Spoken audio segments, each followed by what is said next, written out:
कदापि मत भूलो बाबूज। वो स्वयं तो चली गई यहाँ से, किंतु हमें हमारी दुर्दशा के लिए यहाँ पीछे छोड़ गई। हमारी दुर्बलता है ये राक्षसियां, भूल जाएंगी आदि शक्ति की भक्ति करना। और वैसे भी अब हमें इनकी कोई आवश्यकता नहीं है, क्योंकि स्वर्ग की अप्सराएं हमारी प्रतीक्षा जो कर रही है।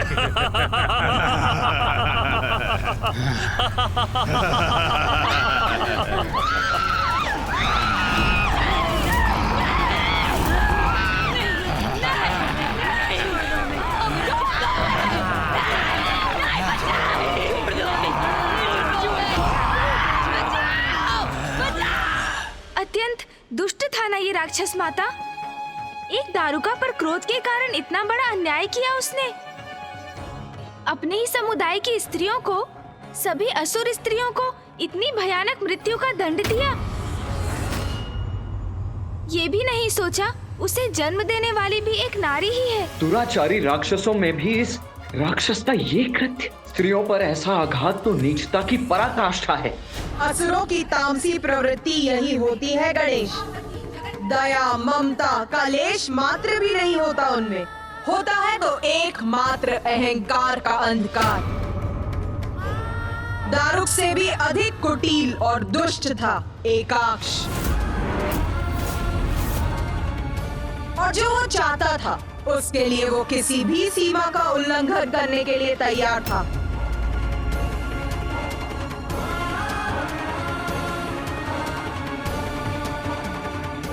और फिर जो उसे चाहिए था वो उसने प्राप्त कर ही लिया।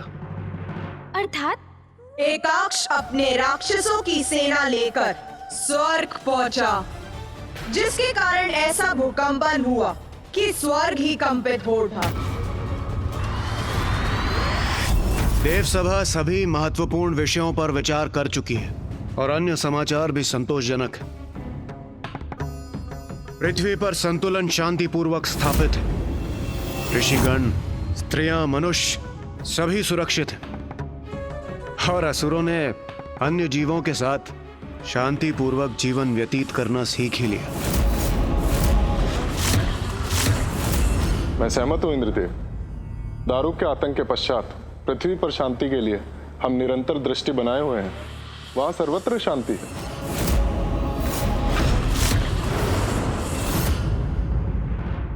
हाँ सूर्यदेव, आप उचित कह रहे हैं, किंतु हमें तब भी सतर्क रहना चाहिए, क्योंकि इन असुरों का कदापि विश्वास नहीं किया जा सकता। वो किसी भी समय कोई न कोई नवीन संकट अवश्य उत्पन्न कर सकते हैं। इंद्र, इंद्र!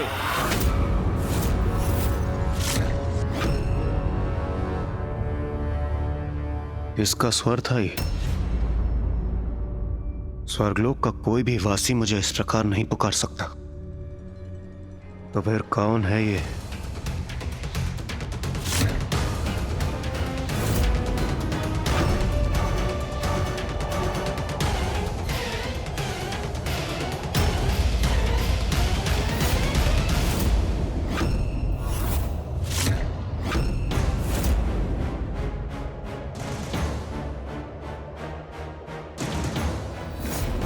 कौन हो तुम?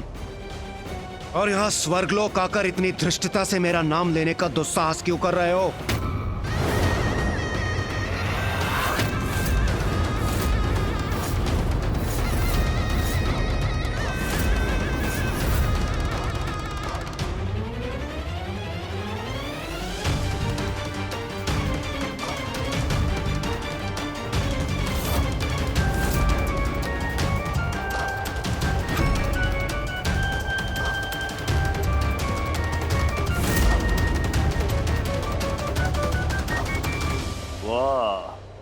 उत्तम, अति उत्तम। चमक दमक से परिपूर्ण है स्वर्गलोक। सुंदर, अति सुंदर।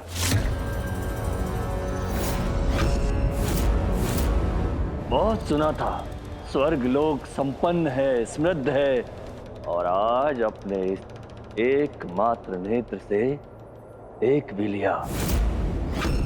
जो कुछ सुना था सत्य था, और समझ में भी आ गया कि तुम देवतागण अपने इस स्वर्ग लोक की रक्षा क्यों करते हो, और क्यों ना करो रक्षा।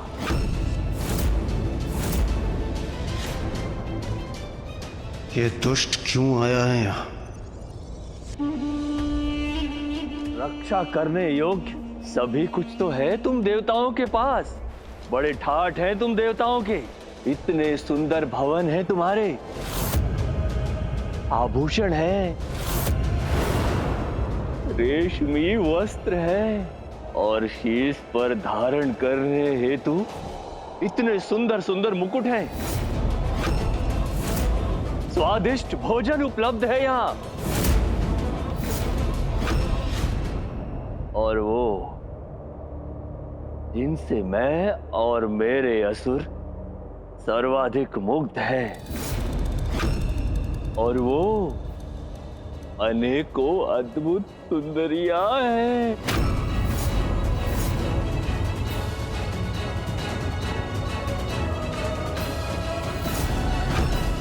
बस!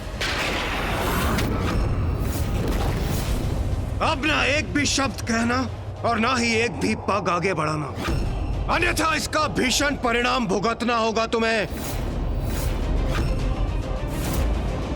ओ इंद्रदेव, मुझसे बहुत बड़ी भूल हो गई। क्या करता, तुम्हारा ये सुंदर लोक देखकर सब कुछ स्वयं मेरे मुख से निकलता ही चला गया।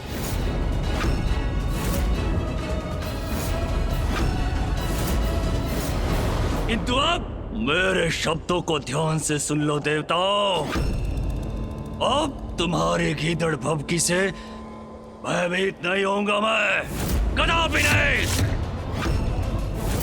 परिणाम तो अब तुम्हारा अच्छा नहीं होगा इंद्रदेव,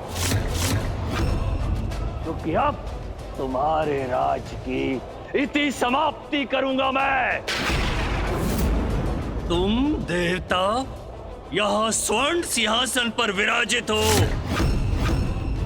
और हम वहाँ कंकड़ पत्थर की शैया पर विश्राम करने के लिए विवश हैं। तुम देवतागण यहाँ भोग और विलास का जीवन बिता रहे हो, और वहाँ मेरे असुर भूख और प्यास से मृत्यु को प्राप्त हो रहे हैं। उचित नहीं है, कदापि उचित नहीं है। मूर्ख असुर, तुम्हारे कर्मों के कारण ही माता महाकाली ने तुम्हें रसातल लोक में स्थित किया है, किंतु तुमने वहां पे भी कुकर्म किए, अपने सारे साधन नष्ट कर दिए।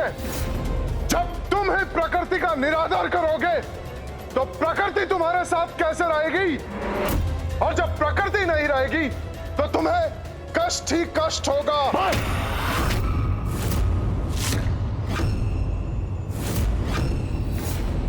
प्रवचन बंद करो अपना सूर्यदेव,